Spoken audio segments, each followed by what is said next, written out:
Guys, you know what time it is. We've got 6 things you should know. And number 1 on our list, it's time to look up to the heavens. And that's because today is a National Meteor Watch Day, also known as a National Meteor Day. And when space debris enters Earth's atmosphere and heats up the surrounding area, it causes what many people describe as a shooting star. Did you know most meteoroids that show up as meteors are about the size of a pebble? A good way to celebrate today. You can plan a meteor watching party, although you might have to wait to see anything impressive. The next major meteor shower won't happen until late July. If you can catch a meteor on camera, post it to the social media hashtag National Meteor Watch Day. I was going to say you can buy a telescope. You can do that. And with your iPhone, you could actually get a really good picture of the sky and the moon and the stars. Can you really? Yeah, it actually gets it really well. I have a picture of the moon on my phone that I did through a telescope. Is it a telescope? Get out of here. Really? I swear, yeah. It works better if you have like a digital camera, but like a really nice camera, which my brother has, but you can also do it with your phone. Like, you just have to get it perfect, you know, line up the camera on your phone with a little hole in the telescope, and it actually works. That's awesome. I need a telescope for. So now you got to go buy like one. That. Yeah, add that to the list of things that I need. Amazon Prime. Yes. They've got your back. For sure.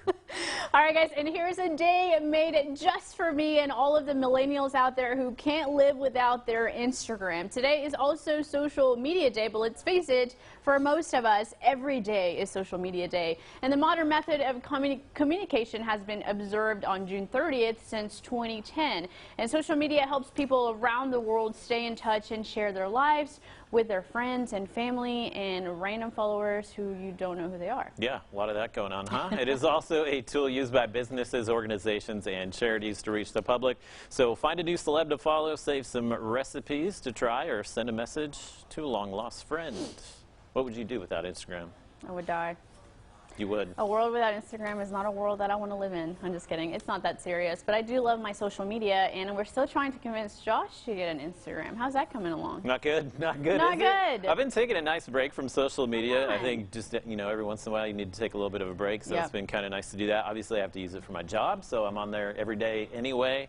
You know, I've kind of been filtering out a lot of the noise, but hey, maybe one day. Social media is a scary place right now. It can be, if used incorrectly, but hopefully everybody's using it. Hopefully, and I just want to remind you that if your social media every day is stressing you out, go in there and unfollow the people that stress you out. Sometimes I follow people that honestly just add stress to my day, and I'm like, why don't I have a designer bag or a $100,000 car? You know, if you look at that every day, you feel like you need it, you don't need it, you're happy, you can be happy with the things that you have, but social media just kind of puts it in your face. So unfollow the accounts that don't make you feel better. Goodbye. Easy that as simple. that. All right, guys, and you already know one of the ways to help prevent getting COVID-19, and that's to not touch your face, and you've probably realized just how often you do it now that you can't do it. So how do you stop yourself from doing this? Well, this 15-year-old thinks he has an answer. Max Melia is raising money for a watch he created called Vipro, and it uses special algorithms to predict when it thinks you're going to raise your hand toward your face and then vibrates to warn you. Interesting. Max says he came up with the idea with his mother in 2018 during the regular cold and flu season, but coronavirus kicked it into high gear. So far, he has raised $15,000 of the $74,000 goal he has on Kickstarter. If he reaches his goal soon, the watch could be available by September. He thinks it will retail for about $110. I don't know if a vibration would stop me, but you know what would stop me? You still go after it? A shock through my arm. Like an animal collar? Like you just want people to buzz you? I feel like that would definitely stop me from touching my face. You know what my issue is? Like, I'll get smudges, like, sometimes on my suit. Like, obviously, we have to wear makeup, and sometimes you'll get the powder, like, on your sleeves or on your pants, so I'll lick my finger and then, like, rub. I don't do that anymore. Like, I'm very conscious. But you realize how much you did it, probably. Probably, yeah. Yeah. I am the same way, and I try not to touch my face because obviously I have makeup and lipstick on every day, but here lately, it could be because of the dust as well. Sure. My face is super itchy. That's why. It's itching right now that you're talking about it, so I have a little itch on my nose. I literally itch like this with my, like, barely touch my face. Don't do it.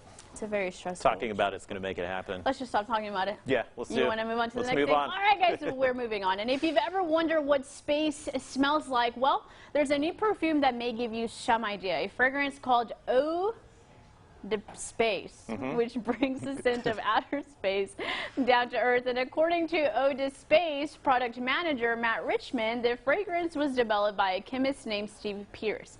And Pierce was originally contracted by NASA to recreate the smell in 2008. It took him approximately 4 years to develop it, and Richmond says astronauts to describe the smell as a mix of gunpowder, seared steak, raspberries, and rum. Sounds disgusting. That's really interesting. Yeah, NASA's goal with the fragrance was to help astronauts train before launching into orbit, and now they want to release the fragrance to the world.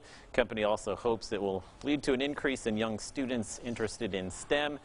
Ode Space currently is looking to release a fragrance called Smell of the Moon. It's a great name. Probably a terrible smell.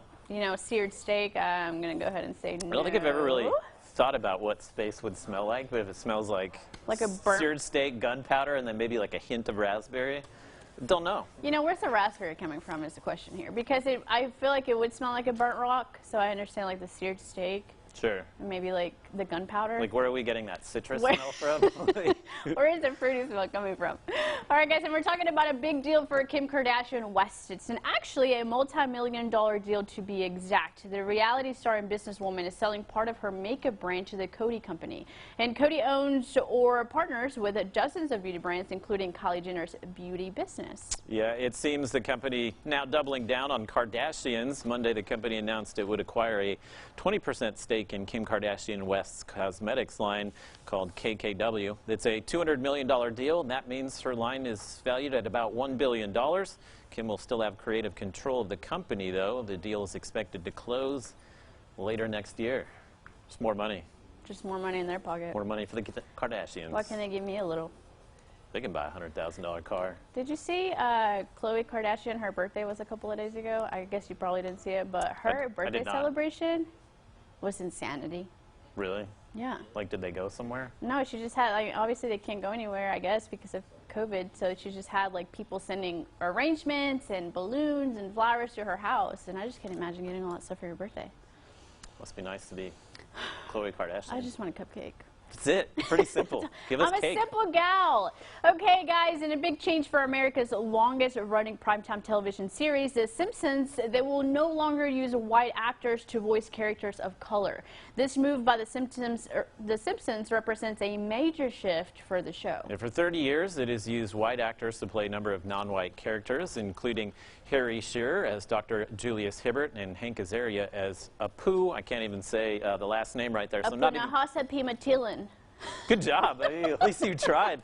The show will recast the voice actors, the decision by the Simpsons as the entertainment industry continues to deal with diversity. Good for them. Can you say that again? No, the prompter has now rolled away, so now I cannot read it.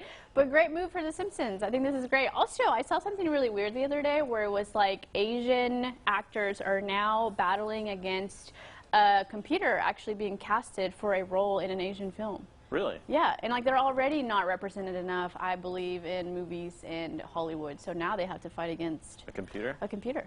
Unbelievable. Which is wild. It is.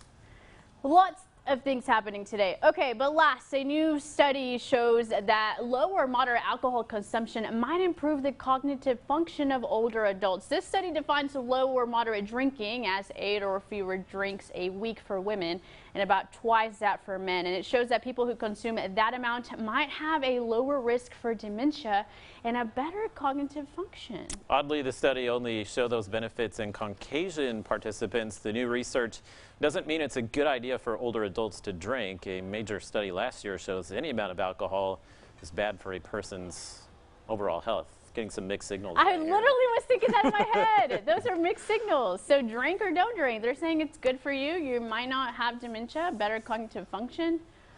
Maybe just a limit to it, you know, glass of wine a day, every other day. Pour me a glass of wine. Well, I heard a glass of wine is really good for you. And if you didn't know this, apparently one glass of wine in your body has the same effect on your bloodstream and your heart as 1 hour of cardio. Who needs cardio? Pour some wine. Drink wine. It's 12:30. It's time to drink some wine. All right, guys, stay with us. We're telling you how to get cleaner air in your home or business. And later in the show, Fernanda and I are going on a date. What? A BFF date. Come on. You're excited. You don't want to miss it. Be right back.